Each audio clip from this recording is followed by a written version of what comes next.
4 ವರ್ಷದ ಮಗುವನ್ನ ತಾಯಿಯ ಕೊಂದ ಪ್ರಕರಣ ಹಿರಿಯೂರು ತಾಲೂಕಿನ ಆಸ್ಪತ್ರೆಯಲ್ಲಿ ಮರಣೋತ್ತರ ಪರೀಕ್ಷೆ. ಈ ಒಂದು ಘಟನೆಗೆ ಸಂಬಂಧಪಟ್ಟ ಹಾಗೆ ಚಿತ್ರದುರ್ಗದಿಂದ ಬೆಂಗಳೂರಿಗೆ ಮೃತದೇಹವನ್ನ ರವಾನೆ ಮಾಡಲಾಗಿದೆ. 4 ವರ್ಷದ ಮಗುವನ್ನ ತಾಯಿಯೇ ಕೊಂದಂತ ವಿಚಾರ ಇಡೀ ದೇಶವನ್ನ ಈಗ ಶಾಕ್ ಒಳಗಾಗಿಸಿದೆ. ಚಿತ್ರದುರ್ಗದಿಂದ ಬೆಂಗಳೂರಿಗೆ ಮಗುವಿನ ಮೃತದೇಹವನ್ನ ರವಾನೆ ಮಾಡಲಾಗಿದೆ. ಮಧ್ಯರಾತ್ರಿ 1:30ಕ್ಕೆ ಮಗುವಿನ ಮೃತದೇಹ ಬೆಂಗಳೂರಿಗೆ ಶಿಫ್ಟ್ ಮಾಡಲಾಗಿದೆ. ಯಶವಂತಪುರ ಬಳಿ ಇರುವಂತಹ ತಂದೆ ನಿವಾಸಕ್ಕೆ ಶಿಫ್ಟ್ ಮಾಡಿರೋದು.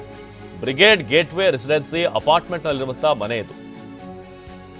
ಮಧ್ಯಾಹ್ನದವರೆಗೆ ಕುಟುಂಬಸ್ಥರಿಂದ ಅಂತಿಮ ದರ್ಶನಕ್ಕೆ ವ್ಯವಸ್ಥೆಯನ್ನು ಮಾಡಲಾಗಿದೆ. ಮಧ್ಯಾಹ್ನದವರೆಗೆ ಅಂತಿಮ ದರ್ಶನಕ್ಕೆ ಅವಕಾಶ. ಅದಾದ ನಂತರ ಹರಿಶ್ಚಂದ್ರ ಘಾಟ್ನಲ್ಲಿ ಅಂತ್ಯಕ್ರಿಯೆ ನಡೆಯಲಿದೆ. 4 ವರ್ಷದ ಮಗುವನ್ನು ತಾಯಿಯೇ ಕೊಂದಂಥ ಪ್ರಕರಣಕ್ಕೆ ಸಂಬಂಧಪಟ್ಟ ಹಾಗೆ ಈಗ ಮಗುವಿನ ಮೃತದೇಹ ಬೆಂಗಳೂರಿಗೆ ಶಿಫ್ಟ್ ಆಗಿದೆ. ಒಂದು ಕಡೆ ಮಗುವಿನ ತಂದೆ ವೆಂಕಟರಮಣ ನೋಡ್ತಾ ಇದ್ದೀರಾ, ಇನ್ನೊಂದು ಕಡೆ ಹಂತಕಿ ತಾಯಿ ಸೂಚನಾ. ಎಲ್ಲರೂ ಕೂಡ ದಿಗ್ಭ್ರಮೆಗೊಳಗಾಗುವಂಥ ಒಂದು ಘಟನೆ ಇದು. ಸ್ವಂತ ತನ್ನ ಮಗುವನ್ನೇ ಕೊಂದಿರುವಂಥ ತಾಯಿಯ ಸ್ಟೋರಿ ಇದು.